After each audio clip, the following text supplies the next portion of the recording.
Now we are going to enjoy a wonderful presentation on strategies to expand the Native vote here in Wisconsin. Though Indigenous peoples comprise less than a small percentage of Wisconsin's total population, the Native votes matter, and here's why. Over 45% of Wisconsin's Indigenous peoples live in urban areas. Many others live in rural areas that are not reservation lands. This means that we have relatives and representation in nearly every county. It's my pleasure this morning to bring you two experts, Renee Gralewicz. She has developed an Indigenous Studies program for the UW colleges and retired from there in 2020. She's currently a peacemaker for Brothertown and a member of the Wisconsin Department of Justice Missing and Murdered Indigenous Women's Task Force. Dee Sweet, the Native Vote Manager at Wisconsin Conservation Voters. Dee works with tribal leaders, activists, and partners to bring the voice of First Nations communities into Wisconsin conservation voters campaigns and to develop environmental leaders and connect northern communities with policymaking in the state capitol. She also works to engage Native Americans in the electoral process through the nonpartisan Native Vote program. With that, I'll turn it over to our panelists. So please excuse my mask. I think I will speak clear enough. I'm going to meet my first great nephew tomorrow, and I want to make sure not to bring him any unpleasantries. So thank you. So greetings, Aki. I'm Renee, the daughter of Teresa and Leonard, and the granddaughter of Henrietta and Howard. We're the Turtle Clan, and I'm honored to have been asked to speak to you today regarding the struggles of Indigenous people's rights to fully participate in governance. Taput ni. But first, I'd like to take a moment for us to remember all of those who are grieving around the world and all those who are suffering harm and hurt. So just take a moment to reflect upon them.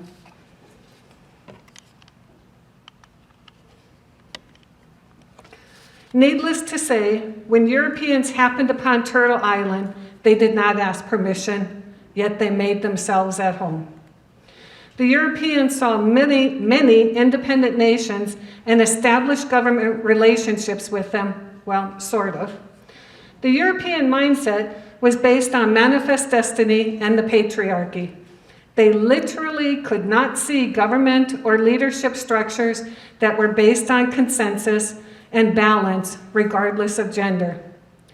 Most Northeast Coast Indigenous nations had strong matriarchies whose political opinions and leadership mattered. European leaders, well, Europeans in general, made it difficult for Indigenous women to maintain their leadership roles, and it diminished in many places, while in some nations it remained strong. Matriarchal leadership is slowly moving back to its rightful place across Turtle Island. Jumping forward a few hundred years or so, we now have a United States of American government which was trying to renege on old pre-Revolutionary War obligations. Treaties were ignored and new ones generated. The official treaty period of the United States with Indigenous peoples ended in 1871, 1 year after the 15th Amendment was passed. Interestingly enough, the Indigenous original inhabitants of the land were not covered by the 15th Amendment, which claimed that the vote shall not be denied or abridged by the United States or by any state on account of race, color, or previous condition of servitude. You see, Indigenous sovereignty was acknowledged by the government because the officials said the Indigenous were not U.S. citizens, but citizens of their own nation. I usually applaud the overt recognition of tribal sovereignty. However, this is different. Along with taking our land, the United States took many rights from Indigenous peoples and nations along the way. Many colonists and those with colonial mindsets look at Indigenous nations as conquered, and at best, they have the rights of those bestowed upon states. You see, the United States acknowledges tribal sovereignty across time and space, when it's best interest for colonial powers and not the indigenous power. Some people will go so far as to say the U.S. empowered indigenous nations and endowed upon them limited sovereignty. Those mindsets are wrong, and they continue to trouble the international relationships. Perhaps out of guilt or out of necessity, the 1924 Snyder Act, which is also known as the Indian Citizenship Act, unilaterally granted U.S. citizenship upon all indigenous within the U.S. border. Many in Congress claim that since a high ratio of indigenous men and women joined the U.S. forces in World War I, that indigenous nations, well, should have citizenship. Well, there are a few problems with this here as well. You see, many individual indigenous people joined the U.S. military in some aspect predating World War II. In fact, this goes back before there was a United States. Many nations, such as the Oneida and the Mohegan, joined forces with the colonies against the British. Also, the Cherokee fought on behalf of both the North and the South during the Civil War. The last Confederate general to surrender was Cherokee Stand Watie. This gift of citizenship meant little to indigenous nations as a whole, except that they could actively support political candidates who may be more sympathetic to their needs. It really didn't matter, though, as evidenced by the 1940 Nationality Act reaffirming citizenship to Native Americans. This act was necessary because some states in the U.S. continued to refuse indigenous people's right to vote. That problem continues to be, because according to the U.S. Constitution, states really have the primary responsibility to decide who is qualified to vote.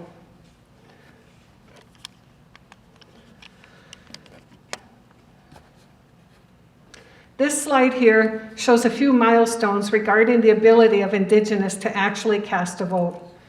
Maine was initially progressive. The state's attitude was that, well, every taxpayer has the right to vote. But don't be fooled. This didn't mean that indigenous were welcomed or allowed to vote. There were many barriers at the polls there as well. However, taxpayer became the mantra across the continent. In New Mexico, for example, indigenous did not have to pay tax. Indigenous that did not pay state taxes were prevented from voting until 1948. Moreover, until 1962, they continued to suppress the indigenous voting rights based that Native Americans living on reservations were really not members or residents of the state. The same argument was used in Utah in 1956 to deny indigenous the right to vote. The Utah Supreme Court went so far as to rule that indigenous were incapable of being good citizens because of their illiteracy and separation from the American society. Indigenous nations had to spend a lot of time, energy, and money litigating in order to force states to allow them access to voting. For example, in 1924, the Arizona legislature immediately stated that voting polls will not be on or near Indian reservations. The legislators did not want to waste taxpayer money on savages. Though primarily in response to black voter suppression, the 1965 Voters' Rights Act helped remove some of the barriers faced by indigenous voters by banning poll taxes and literacy tests. Many people in this room are better able to articulate the harm caused by removal of Section 5 of the Voter Rights Act. The most often used rationale for prohibiting the indigenous right to vote was the fact that reservations are federal lands and states have no authority over them. I personally wish that states would use that logic when it comes to environmental issues, but I digress.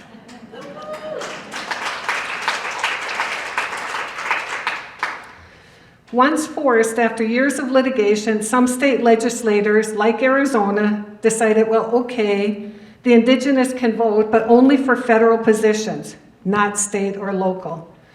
And that the voting poll locations were still going to be off reservation.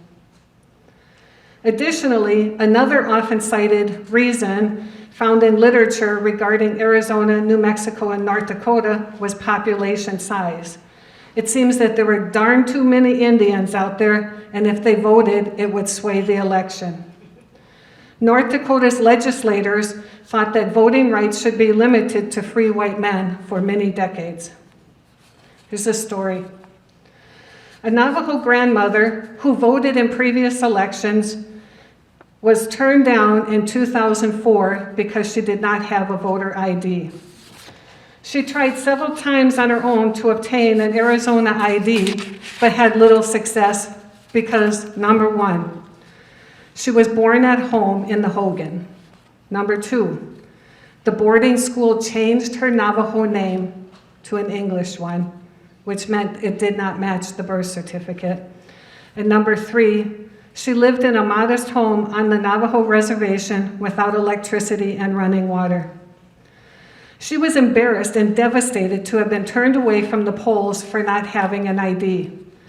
Lucky for her, the Native Vote Election Protection Project, which was designed to provide resources to Arizona's tribal communities and members in order to ensure access to the polls, she was lucky that this organization existed. A team from the Indian Legal Clinic traveled with her, and together they had to go to multiple state agencies and offices before obtaining her birth certificate. They then went to 2 separate motor vehicle divisions to obtain an ID. The first one did not issue same-day photo ID, so they traveled to another voter division, and they denied her request by rejecting her Navajo birth certificate. Patty Ferguson Boney, a member of the National Native American Bar Association, was able to intervene and demonstrate to them that the Navajo birth certificate was an acceptable form of ID. The system failed to consider her reality as a Navajo woman, and the system failed to value her as a voter. Fortunately, she persisted in exercising her right to vote and had legal support. But not all voters are this fortunate, and nor should they have to be. She was able to vote in 2006. For most of you gathered here, stories about voter suppression are not new, and they are not just in ancient history times. Voter suppression tactics for Indigenous voters were pretty much the same used against Black Americans. Lack of available birth certificates, as well as language barriers, meant that any individuals were turned away at the polls. Literacy tests were given at polls, but only, to some individuals. The current voter ID laws requiring street addresses are specifically aimed at Indigenous nations, as well as harming many other rural voters across the United States. North Dakota has had a voter ID law since 2004. At first, if a voter arrived without their ID, it was like, no problem. Here, somebody will vouch for them, sign an affidavit. But that changed in 2013 when the North Dakota legislature narrowed their voter ID law by restricting the types of acceptable ID forms and by removing the affidavit fail-safes. In 2016, 8 Native Americans filed suit to block the voter ID law, alleging that it disenfranchised Native American voters and it violated both the state and federal constitutions, and it violated the Voter Rights Act. ID cards must contain the name, residential address, and date of birth. While North Dakota claims that tribal IDs qualify under its law, most tribal IDs do not have a residential address printed on them. This is due in part to the fact that the United States Postal Service does not provide residential delivery in rural Indian communities. According to one study, more than 72,000 voting eligible North Dakota citizens, only about 8% of them have valid and qualifying IDs. Indigenous are more than twice as likely as non-Native Americans to lack a qualifying ID. Long distances, lack of transportation, and limited operating hours at state driver licensing centers that are closest to Indigenous populations make it very burdensome for them to get an ID. Months before the November 2016 election, Judge Hovland of the United States District Court, North Dakota, found that the North Dakota law violated the U.S. Constitution, and he required the state to provide a fail-safe mechanism for the 2016 general election. Judge Hovland wrote, "It is clear that a safety net is needed for those voters who simply cannot obtain a qualifying ID with reasonable effort. Accordingly, the state required North Dakota to provide a fail-safe and permit voters with a qualifying ID to vote if they signed an affidavit swearing to their qualifications." Responding to the judge's decree, Governor Burgum signed a new voter ID law in April 2017. This bill allows for the provisions of balloting for those without a valid ID at the time of vote, but it requires the voter to present a valid ID within 6 days. It also required street addresses on those IDs, again, which most reservations don't have. North Dakota Secretary of State said, well, hey, no problem, tribal leaders. If you need a street address, just call your county 911 coordinator and they will give you an address. This is a laughable solution because most tribal reservations span multiple jurisdictions, making the conversation very difficult. Sioux County, where the Standing Rock Sioux tribe is located, the 911 coordinator is the county sheriff. He was much too busy to be bothered about getting street addresses. February 2020, the North Dakota Secretary of State agreed to settle 2 federal voting rights lawsuits brought about by 2 tribes and several individual voters. April 2020, the Spirit Lake Nation and Standing Rock Sioux Tribe filed a binding agreement with the state of North Dakota to protect Indigenous rights to vote. What a waste of tribal time. What a waste of energies. What a waste of monies used just to force the states to allow Indigenous people the right to exercise their constitutional vote. Those changes in North Dakota's voter ID requirements did not affect the polling locations. Drop boxes and election offices are located miles from the reservation. In 2020, many Indigenous in North Dakota had to drive 2 to 3 hours to get to a polling location and hoping they arrived at the right one. This is over 6 hours of their time just driving. Now imagine if ballot collection services become illegal and that every voter has to appear at a ballot drop box or election office in person. Ballot collection is the gathering of sealed and signed absentee ballots from voters' homes and dropping them off at a polling place or the election office. A more derogatory term being used is ballot harvesting, as if this is somehow illegal voting. I want to point out, though, that Wisconsin now requires individuals to present their own ballot at the polling place unless they mail it in. Montana, home to 12 tribal nations, passed a law in 2021 making it illegal to pay organizers who collect completed absentee ballots from voters. Payments such as gas gift cards are now illegal. If the volunteer is on an organization's payroll, they cannot be paid during the time they spend assisting voters. In 2020, the Montana Blackfeet Reservation, which is roughly the size of Delaware and has over 17,000 enrolled members, had only 4 ballot drop-off locations. Woohoo, lucky for them, a lawsuit bought them 1 more. Some reservations don't have polling places or drop boxes at all, forcing the voters to take time off of work to drive miles out of their way to cast their ballots. Individuals on the Duckwater Reservation in Nevada, for instance, had to travel 140 miles each way to reach the closest election office. You really need to be determined to cast your vote to do that.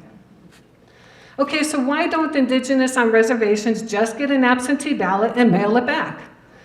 Well, there are many reasons for this. In Arizona, for example, only 18% of reservation voters have residential addresses and receive mail at home. The Navajo Nation, which is the largest reservation in the United States and is larger than West Virginia, does not have an addressing program, and most people live in remote communities. Similarly, many other reservations lack home mail delivery. On the Tohono O'odham Reservation, there are 1,900 P.O. boxes and some cluster mailboxes. Residents may check their mail every 1 to 2 times a month. Now, don't even get me started on internet access. And please note that to receive that ballot in the mail, you still have to have a valid voter ID with residential address printed. There are hundreds of more stories like this, and some much worse. But I want to end this with hope. Though tribal governments had to respond quickly to get valid ID cards for their citizens, they did so regardless of the economic costs and very limited resources at hand. You might also have noticed that tribes and individuals are not accepting the voter blockades set around them.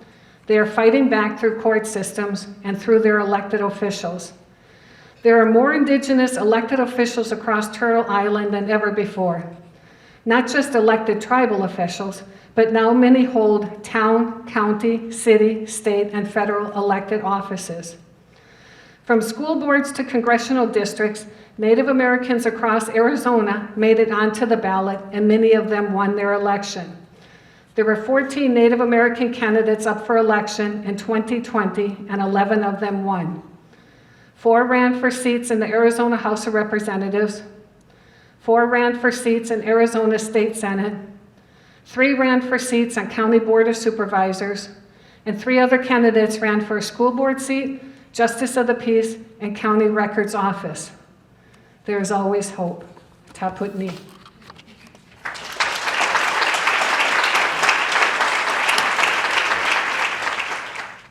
Anin buju in dinwe magruntok. An ki wasa gishko kwe indition cause. Makwa in dorem. I want to identify Red Cliff as my home now, although I'm from White Earth. Now Red Cliff is where my grandchildren are from, and it's just down the road a piece, but I live in Bayfield, Wisconsin, which is, sort of in the northernmost territory of the state of Wisconsin. Beautiful, beautiful location.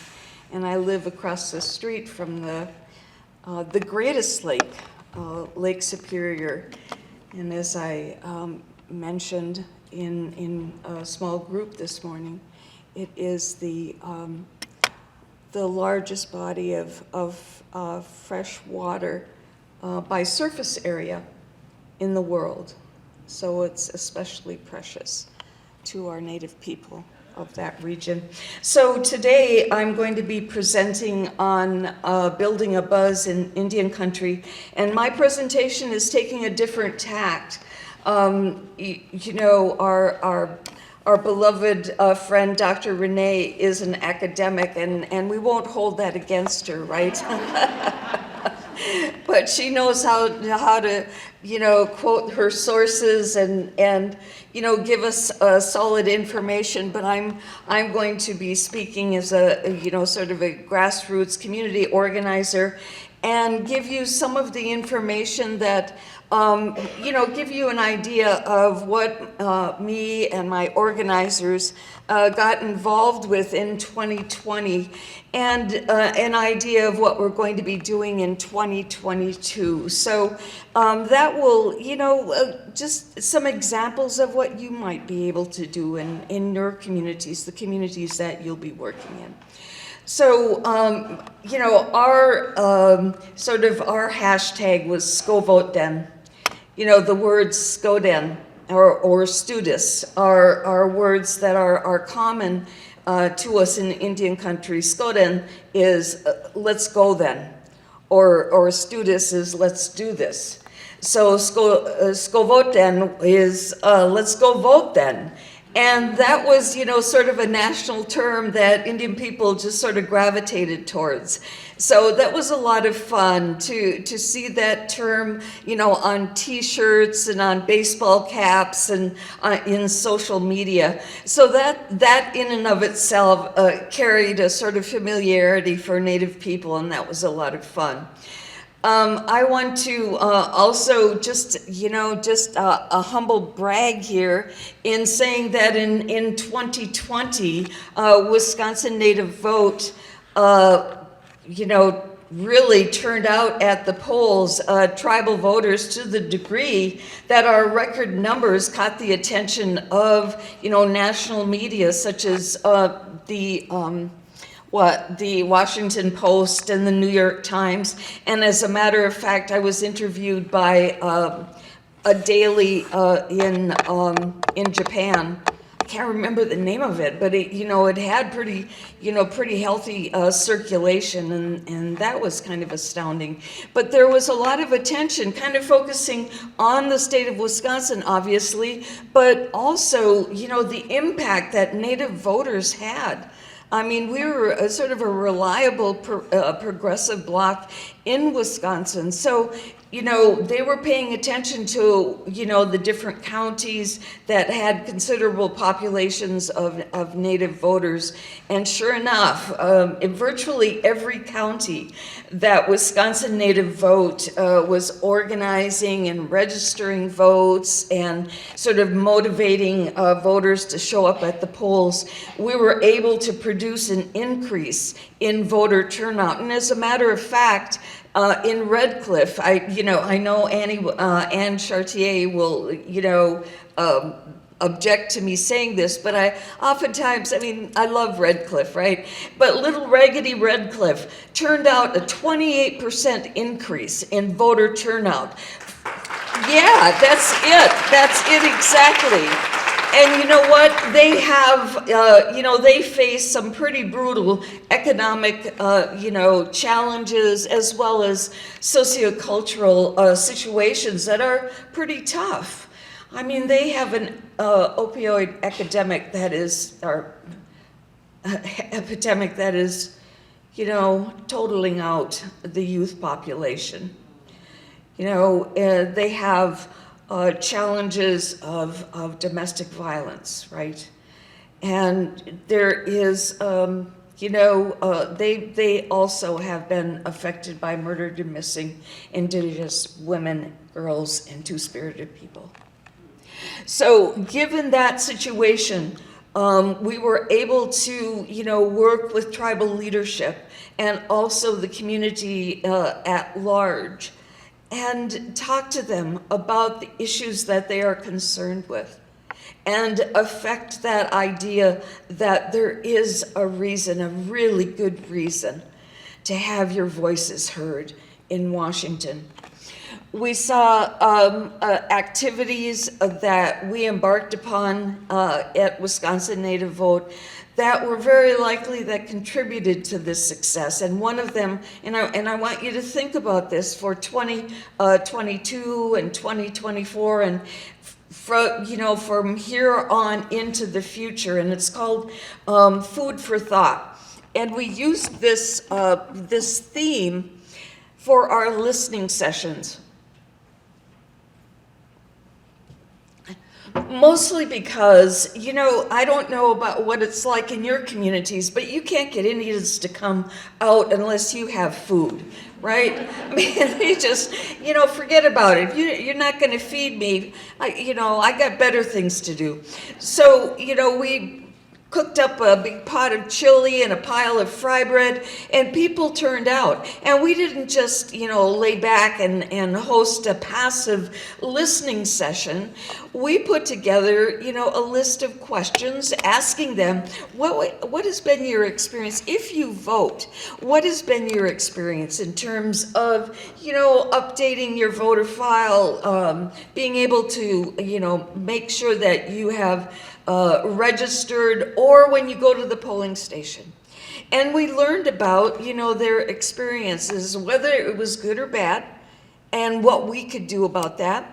What are the issues that you're concerned about? Do you see anything in the future for your community or personally that you want to, issue your vote and hope for change as a result of the votes cast in your community? They talked about health services, especially for elders, especially for veterans. They don't forget the fact that veterans served, as Renee was talking about, we participated in virtually every war that this country involved itself in. Even when our men and women were not citizens, we defended the Constitution and this land and wanted to protect the people of this land, even though we weren't citizens, right? Not that you have to be a citizen, but it matters if you're not. So, the fact that we weren't citizens and we couldn't vote in the elections in this country up until, a certain period of time. 24, Snyder Act didn't guarantee it either. So, it took some time before we were recognized as full and participating citizens, right? So we need to recognize that our veterans, oftentimes, had made the ultimate sacrifice for us so that our children, my children's children would have a decent education, be able to go to college, be able to, receive proper health care, to see that the welfare of families would be taken care of. And so the veterans need to be assured services, voter education, voter registration, voter engagement, all of that. So, there are activities that we held for the veterans as well. I would stop on a regular basis at the V, as we call it in Red Cliff. It's, I'd sit there, I don't drink, but, it's a VFW bar. So I'd go in and sit with the guys, the old men, and, half of them would hit on me, but it was a way for them to talk with me, and I'd tell them, I work for Wisconsin Native Vote. I want to make sure that you're registered to vote, and if there's anything it was a way that I was the contact person, and they would recognize me, and they'd see me in the post office, and just that little bit of identification mattered to them. It mattered to them, right? Another targeted population that we worked with had to do with the disenfranchised. And I know that that's kind of a vague term when you're working within a community, but we, our organizers and I sat down, and we know that, we're supposed to work with the entire community, but sometimes you have to just sort of narrow it down and target a group of people that you really want to, sort of intensify your efforts. And what we did is identify, the disenfranchised as people who are just trying to put food on the table, trying to make sure that they have proper child care so that they can earn close to a living wage. They're just trying to, a single parent family household. They're just trying to make sure that they keep the lights on, right? Make sure that their kids get to school and they stay in school. So what we did then is that we had kitchen table discussions with women, with single parent, families. We had get-togethers at the Nuju Center, which is a place where there are 12-step meetings. So we went to where people would congregate. The disenfranchised are people who are oftentimes using social services. So when those, programs were hosting an event, we'd show up. It was like we were, a bad penny. We would just be there at these events. And we would, hand out our business cards. We'd hand out, we'd do a lit drop at a program or an event. And that was just, one way. We don't wait for people to come to us. It was important for us to be available to them. Now, here are just some specific examples of what we did to prepare for the fall election of 2022. We're developing memes. We're really, using social media. We're working on memes that young people are really adept at. I don't know, I hardly know what a meme is. I mean, if I saw one, I think I'd be able to call it a meme. But, young people can just crank it out. So this summer, we're hiring a youth organizer who'd be able to pull that all together and be really imaginative. So we're going to do a meme series and throw some things on TikTok. How many of you know about reservation dogs? All right, people. If you don't know about reservation dogs, you need to leave right now. Go out the door, go home, turn on your television. I think it's on, what is it, Hulu? I don't know, doesn't matter. But, Reservation Dogs has some fantastic actors, and the two little guys who ride around on the banana seat bikes, they're gonna do some PSAs for us. And yeah, so that's really a coup for us. Because, they usually will charge. I mean, Dallas Goldtooth, who was also on Reservation Dogs, was going to charge $20,000 to do a PSA for us, and we can't afford that.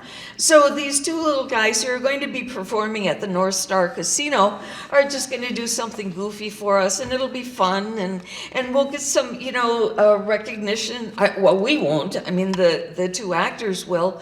But it's that, sort of that we're going to be attracting the youth population, and hopefully it'll sustain that, sort of attractiveness of Native vote. Now, I want to just kind of think about that for a little bit. Lots of times the youth say things to us like, I'm not going to vote. I don't vote. And I don't vote because it is an act of resistance. I object to the American government, right? The feds are out to destroy us, and that's the way it's always been. That's the way it's always going to be. How can I be complicit in that whole process? And, I used to say, you know what? It's not an act of resistance. It's an act of surrender, really. But now I say,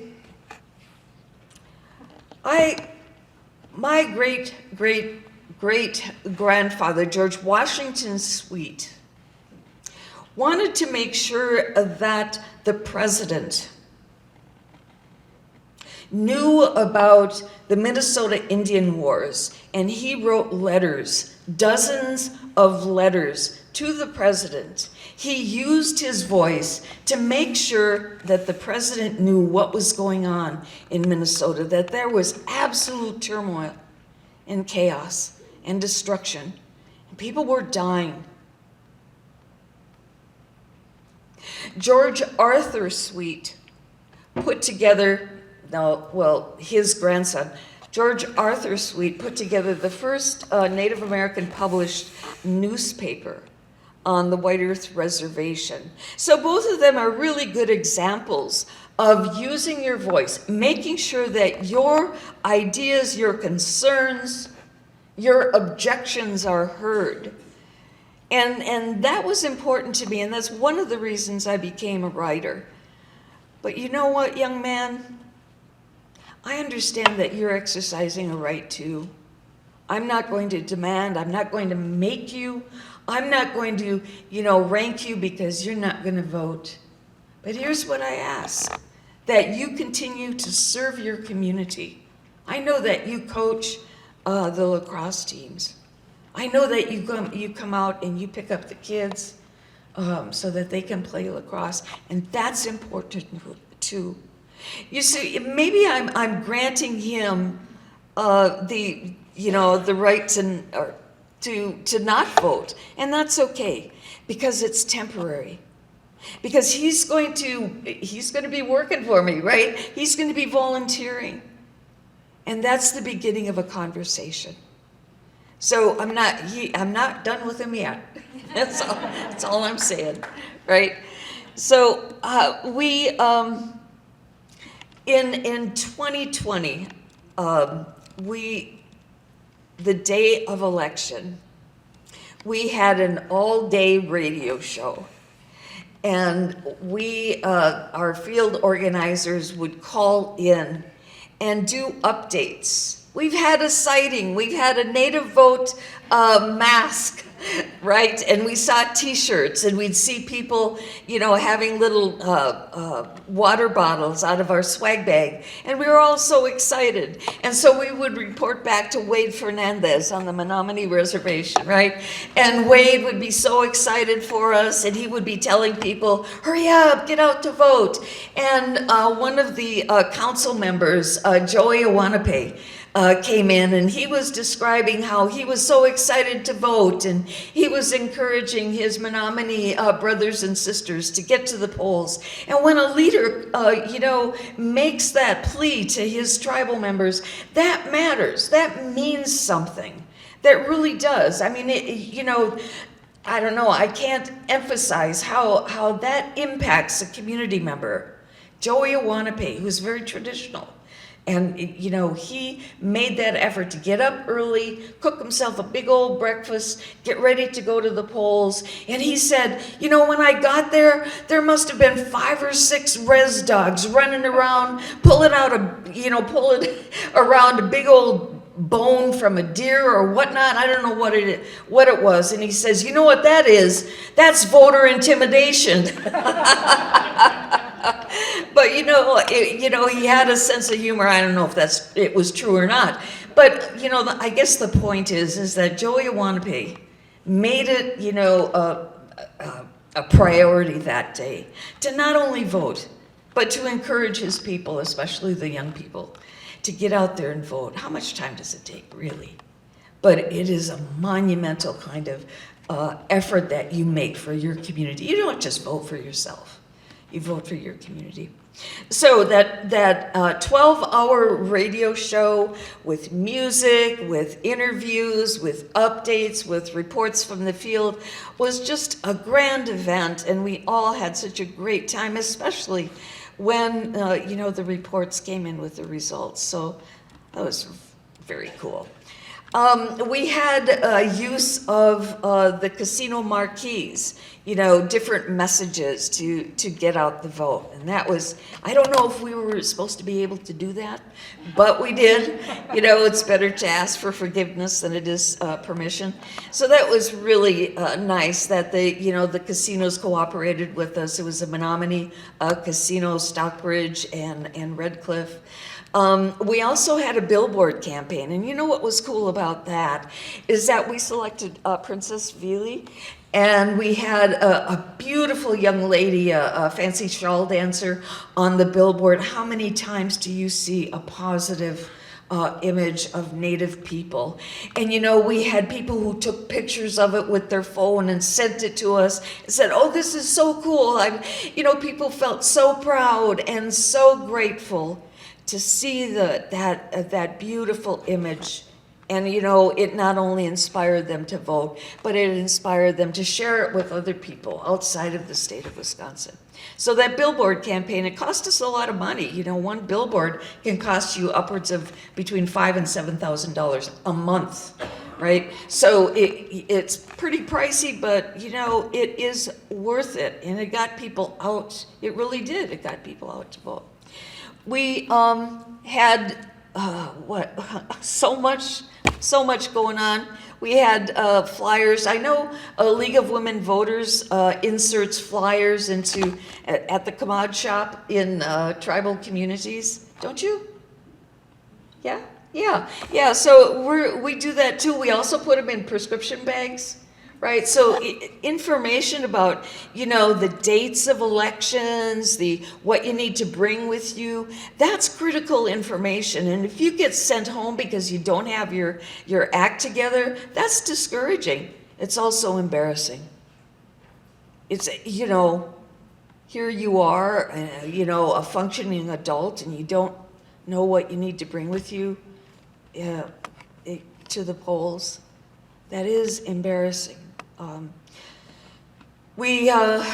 was speaking with an elder in Odana, the Bad River Reservation, and I was trying to make sure that everybody was getting a ride, but they have transit, so it wasn't an issue. And I said, Grandma, I want to make sure that you get to the polls and that you have everything that you need. And she said, oh, I'm not going to vote. I'm not going to vote. It was in the spring election. And I said, why? And she said, oh, well, I'm going to wait till 2024 because I want to save my vote for the presidential election. And it just broke my heart. I mean, it is kind of funny, but it just broke my heart that she had, Grandma was, upwards of about 70, maybe even close to 80 years old. And all these years, she thought she got one vote. Well, she did, but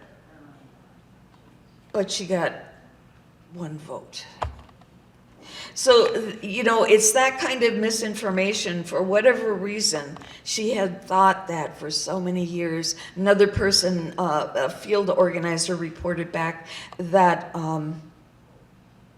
young man went to the polls, and Annie was there. Annie Egan Waka was there, and she heard the young man and said, "You know what? I want to vote, but I don't think I have enough money."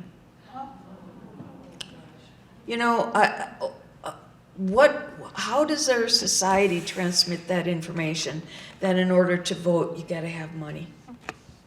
I don't know. So, we try to address those kinds of, but we don't know what kind of misinformation is out there unless we listen, unless we ask questions, right? Sometimes in the off seasons, that is the time when we can do that kind of, groundwork, or the kind of work that we can ask questions, do some deep, sort of intentional dialogue with community members. I think that what I've tried to inculcate in our field organizers is that is the time when we do our best relational work, right? After 2020, we instituted the Little Cedar Library Project. And we made a commitment to put a Little Cedar Library, little free libraries, right? We made a commitment to put a Little Cedar Library on one on each of the tribal reservations in the state of Wisconsin. And they're not cheap. And it's hard to find someone to build them, and blah, blah, blah. I'm complaining now because it was a hassle for me, but, but now we have 3 on the Oneida Reservation, we have 3 on the Menominee Reservation, we have 1 on the Stockbridge, we have 1 on Red Cliff, and it's a cool thing. The tribal communities appreciate it. There's a little placard on the library. It says Wisconsin Native Vote. So we have a presence in the community, and we don't just come in during, the election season. We don't just, count the Indians and then leave. We don't just register them and then leave, right? And that's important to Native people, I think. I want you to know that the organizers are totally dedicated to making sure that Native people embrace the right and the responsibility to vote. After all, and Renee knows this, that the democratic system is a Native American tradition. It truly is. Benjamin Franklin and other dignitaries stopped by at the Iroquois Longhouse, the Haudenosaunee Federation, and he said, "Oh my God, democracy? Now that's a fantastic idea.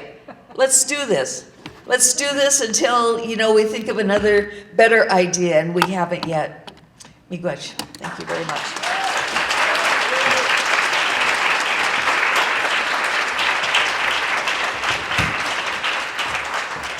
We have just a few moments, but if somebody has a short question for our panelists, we could take that. Okay, Ann Batista has a question.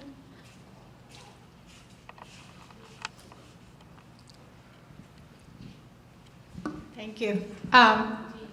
So it's Denise, right? Or yeah.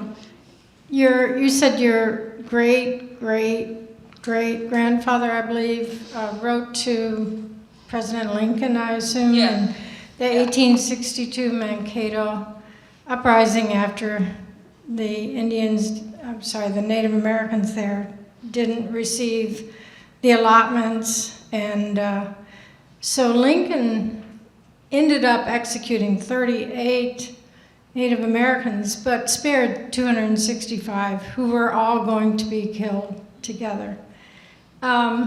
He must, if he's looking down, he must be very proud of your activism in the Native American community. And I just want to applaud you and thank you for all you do. Is there something that the League can do to amplify your work? And I'm sure, I know that Anne Chartier up there is working, they're doing a lot, but is there something in particular you think the League could do to amplify your work? I just think that there have been times that the League has invited me to collaborate with them, such as candidate forums and so on, and celebrating different events like National Registration Day. It's those times when we can work together, we can partner on those kinds of things. And I think that those are opportunities. I also think that leagues that are close to areas that have powwows, you ought to be able to coordinate and get a voter registration booth at those gatherings. And if nothing else, have a league presence there. Eloisa has a question. Yeah. Hi, Eloisa from Milwaukee County. It was actually kind of similar. My question is sort of similar, is one of the things we heard on the Community Alliances Committee was our questions from some of our members throughout the state asking how to better partner with Native American communities. And we have to think about in terms of on-reservation, off-reservation as well. Urban Indian communities are throughout the state of Wisconsin. So if there's any additional suggestions in addition to us being present at powwows, I'd love to share that with the Community Alliances Committee members. I think that whenever those situations come up, I'm happy to be in touch. I want to just interject, though, do not be discouraged if the issue of trust. Sometimes that just gets in the way between human beings. And, that is an issue for Native people. It's not automatic. And I apologize for that. It's just not. But that shouldn't get in the way of good intention. Eventually people, that they do open up. They do want to work with good people. And absolutely, Dee. It's a matter of trust, because we've had so many times people come to us and take things from us. We take our data, you're going to use it for research, you get published, you go away. So it is a matter of trust, and that's why I suggest you go to where they are. And when you're there, you can invite them to join your events, but it's much more important for you to be there, so they see you not just once, not just twice, but that you have consistency to show that you do care about that community. So it is sometimes frustrating, but don't be discouraged just because you're ignored again and again, because pretty soon you won't be ignored, and they will bring you a bowl of chili and say, let's have some meals together. Yep. Wonderful. On that optimistic note, let us bring this annual meeting to a conclusion. Thank you again for coming out and for being present with us.